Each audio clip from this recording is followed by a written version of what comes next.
El doctor José Acosta es economista, pero experto en materia internacional, en finanzas y en análisis, sobre todo en la economía mundial.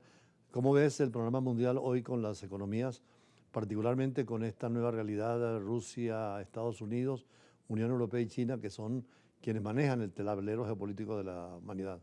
Bueno, muchas gracias, buenas tardes. Un placer para mí saludarlo y un saludo para tu audiencia.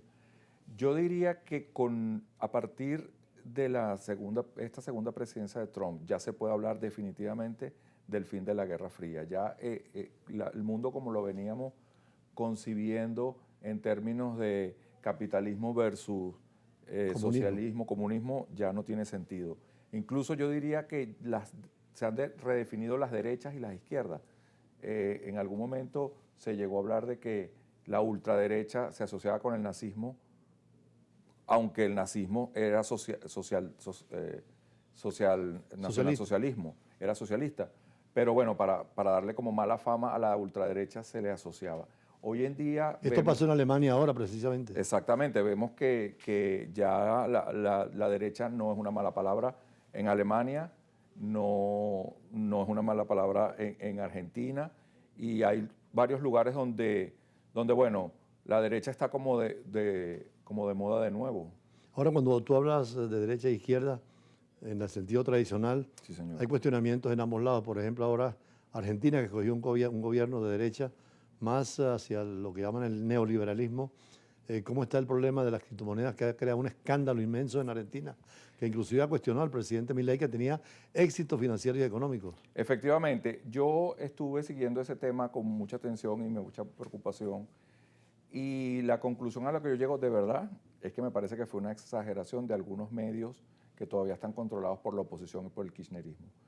En principio, como lo planteaban, no había sino dos opciones: o el presidente había estafado a los argentinos, o el presidente era un bobo que se había dejado engañar. Pero luego, una semana después, surgió la última encuesta y el presidente no perdió popularidad.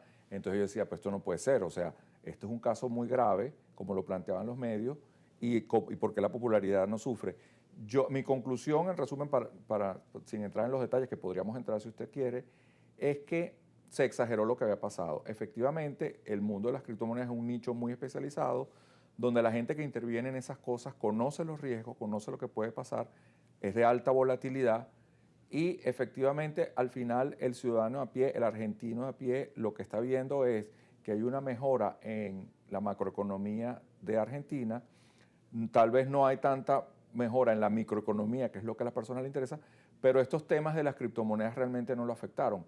Efectivamente, el presidente Milei parecía apoyar una nueva criptomoneda. Estuvo por 4 horas, él puso un tweet que estuvo por 4 horas, en ese tiempo la criptomoneda subió de precio. Hubo una situación un poco rara, que los emisores de la criptomoneda aprovecharon y tomaron ganancias, y eso se vio un poco mal. El presidente retiró el tweet donde retiró su apoyo, digamos, y la criptomoneda se desplomó, y los inversionistas, hubo algunos que perdieron dinero. Ahora, son inversionistas que saben que están en estos mercados de alta volatilidad, de alto riesgo, y que están acostumbrados a estas pérdidas. El ciudadano de pie, el ciudadano argentino, no se iba a ver ni beneficiado ni se vio perjudicado. Ahora, hay un tema que la prensa argentina destaca en La Nación: la prudencia que un jefe de Estado tiene que tener con iniciativas a nivel privado muchas veces, que es preferible esperar y no precipitarse, porque en este caso los que oponen a Milei dicen que el hecho de que él se parcializara hizo que muchos creyeran en él, y después se le ha tratado de excusarse de lo que dijo. Entonces, el planteamiento es hasta qué punto el presidente tiene que tener la prudencia, o los jefes de Estado, o los gobiernos, sí, o los que tienen responsabilidad política. Evidentemente, por eso le decía, en su momento se planteó como que el escenario más benigno era que simplemente el presidente había sido imprudente. Porque evidentemente, sí, yo recuerdo aquí en algún momento en las cadenas del gobierno de aquí, que le ponían agua al presidente, y es el agua que todo el mundo toma, es la marca que todo el mundo toma, y es la más popular en Venezuela. Y sin embargo alguien dijo eso, bueno, usted sabe, eso se llama emplazamiento, cuando hay un producto. O sea, si nosotros ponemos un producto aquí que se ve, alguien podría pensar que nosotros lo estamos promocionando o apoyando. Y me acuerdo que entonces en algún momento le quitaron la etiqueta, O sea, sí siento que los presidentes tienen que tener eso, cuidado hasta en esos detalles. O sea, el presidente Milei a lo mejor le da sed, pero si lo ven tomándose una Coca-Cola, entonces a lo mejor piensan que él está... Hay que tener mucho cuidado con eso porque Exacto. Y entonces ahí es donde yo le decía que me parece que sí hubo una falta, de, digamos, de prudencia de parte del presidente, porque él directamente sugirió y recomendó esta criptomoneda.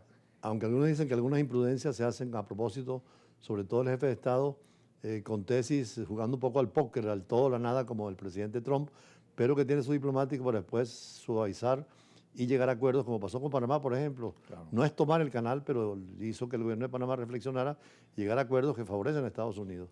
Bueno, claro, pero es que esa es otra cosa. Una cosa es hacer un bluff político, pero este era como un bluff Comercial. comercial, exacto, en el cual, y además como, de nuevo, no vemos qué podía haber ganado la nación argentina o el pueblo argentino, incluso si la criptomoneda hubiera funcionado.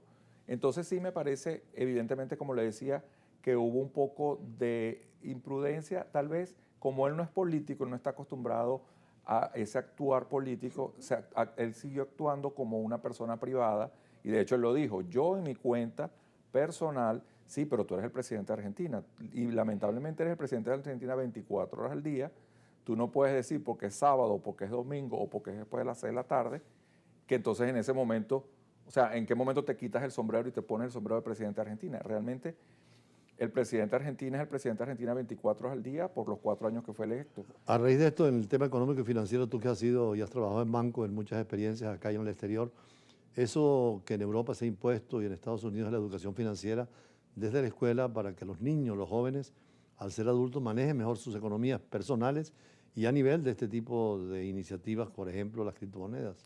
Eso es muy importante y de hecho la finanza, a mí siempre normalmente me invitan a programas como, bueno, este es un programa de análisis, pero incluso me invitan a programas de variedades, porque hoy en día hay mayor interés en los temas económicos y eso me parece muy interesante. Yo siempre digo que los venezolanos, por nuestra experiencia y por lo que hemos vivido, son expertos. O sea, para mí es muy sencillo explicarle a mis estudiantes aquí en Venezuela, en Caracas, lo que es la inflación, porque los estudiantes pues la han vivido. Las madres de ellos las han vivido, los padres, o sea, independientemente de si son estudiantes universitarios o no, la persona independientemente de su nivel intelectual. Ahora, por ejemplo, cuando yo di clase en la Universidad de Panamá, pues nada, explicarle a un panameño qué es la inflación, sí tienes que empezar como desde el principio. Y es una cosa que, ok, a lo mejor la entienden en teoría, pero no la han vivido y no la entienden en la práctica. Efectivamente, la economía no es que es más importante ahora que antes, pero la gente ha tomado conciencia de la importancia que tiene y por eso es que se está estudiando ahora en las escuelas y en todos los ámbitos. Bueno, muchísimas gracias a José Acosta, economista y Gracias a experto usted. en economía internacional. Y habrá otra oportunidad para seguir conversando sobre temas de la economía, Claro que sí. porque apenas estamos comenzando el año y el mundo de la economía es muy complejo Claro que y sí. mucho riesgo, que es uno de los temas tuyos, el riesgo, ¿no? Claro, sí, sí, efectivamente. Gracias entonces y seguimos con otros entrevistados, sobre todo con un problema mundial que es la migración, que es tan importante y con la diáspora venezolana se hace más importante para nosotros. Ya conversamos sobre el marco jurídico internacional y especialmente ayudar a aquellos que necesitan orientación en el tema de la migración y en este caso con un especialista sobre todo que trabaja como experto en Estados Unidos y es venezolano. Ya regresamos.